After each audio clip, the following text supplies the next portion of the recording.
Hey everybody, this is Daniel with the Bothersome Truth. I want to talk about the FBI reopening the investigation into Hillary Clinton's emails, why I think this story matters, and why I think how we talk about this story matters.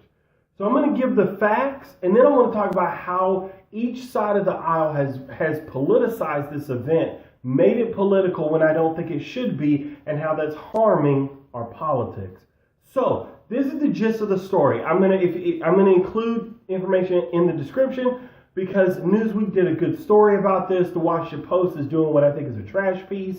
And I want to give some good information for you to find out there. So the gist is this. FBI Director James Comey sent a letter to Congress saying that there may be some more emails out there because of an unrelated investigation, and the FBI is going to follow their protocol so they can get access to those emails. Now, what unrelated investigation is he talking about? Are they talking about? Because keep in mind, this was submitted to James Comey by his FBI team. So he looked at it and said, okay, I believe that there's something there. Let's go get it. Where are these emails coming from? Great question. The emails are coming from an unrelated investigation into Anthony Weiner. Yes, that guy. The one who has sent pictures of his manhood to different people. Also sending it allegedly to an underage girl. Okay, sending sexually explicit messages to an underage 15-year-old girl. So while that investigation is going on, there are possibly emails connected to Hillary Clinton. We don't know yet because of who he's married to. He's married to Uma Abedin, a longtime Clinton aide and a gatekeeper of Hillary Clinton. If you read the Newsweek article that I linked below in the description, they talk about how she's like a gatekeeper for Hillary, that if you want to get a message to Hillary, you would send it to Uma, and how she would print out the emails for Hillary, and then because Hillary preferred to read them on paper, which that's a whole nother conversation.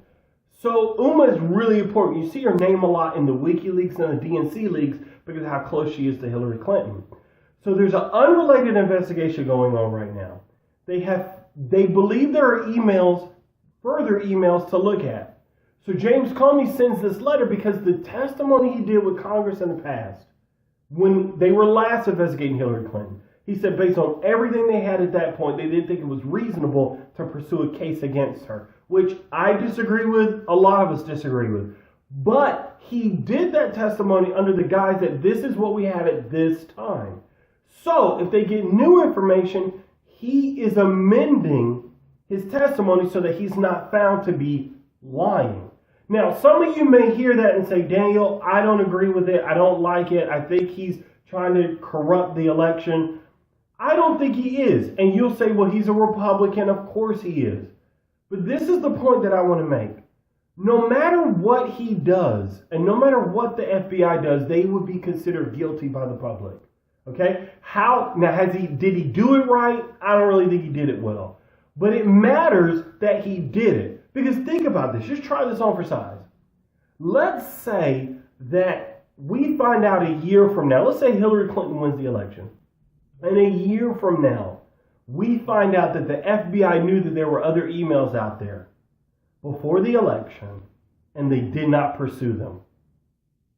Can you imagine how angry everyone would be? That's my point. No matter what the FBI does, we would be critical of them.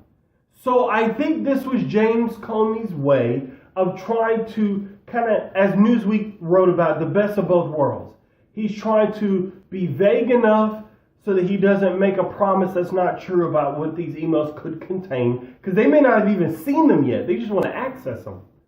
But also, he wants to make sure he's not shown to be a liar based on his testimony in the past when it comes to Congress.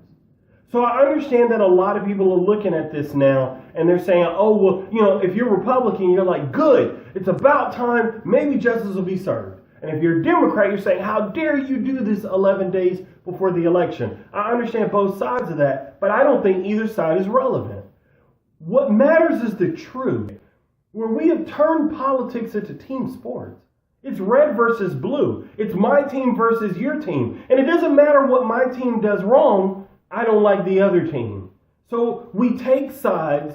We've become fanatics, not fans, but fanatics Like, we become emotionally driven. We don't care about facts. We don't care about reason. We don't care about evidence. We only care about how wrong the other side is. And their words are optional. It doesn't matter what they say, we see them as wrong. And that's a problem. There's no room for intelligent discourse. And we have to be better than that. But if you're watching this video, I hope you can see this like I do and say, I want to be better too. Somebody has to push a narrative that says, I'm not interested in affiliations and labels. I'm interested in the truth. What is the truth? Why don't we just focus on what's right? What's supported by evidence? What corresponds to reality? Let's talk about the facts and not our myths and not our imaginations and not what we wish were true. So this has been Daniel with the Bottles of Truth. If you know somebody who needs to see this video, I hope you'll share it with them. If you like the video, I hope you'll click like, leave a comment. I'd love to hear from people because it helps try to make these videos better. People are giving feedback about what they like about presentation and discussion, and I take those things into account so that I can try to do a better job every single video. So your voice matters here. I'm paying attention to your comments. This has been Daniel with the Bottles of Truth. Have a good day.